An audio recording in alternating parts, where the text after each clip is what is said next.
अल्लाह के बाद पैगंबर सल्लल्लाहु तआला अलैहि वसल्लम के बाद सैयदना फारूक आज़म रज़ियल्लाहु तआला अन्हु मौजूद है।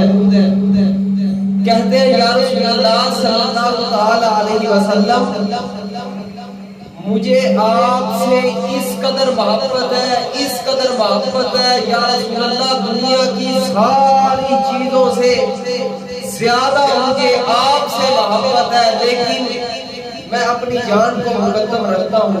यानी मुझे जान से प्यार है, जान के सिवा हर चीज से ज्यादा मुझे आपसे प्यार है।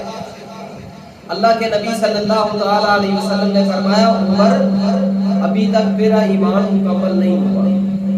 ईमान को मुकम्मल करने के लिए जरूरी है कि तू ये कहे कि मुझे अपनी जान से ज्यादा, अपने माल से ज्यादा, अपनी बीवी से ज्यादा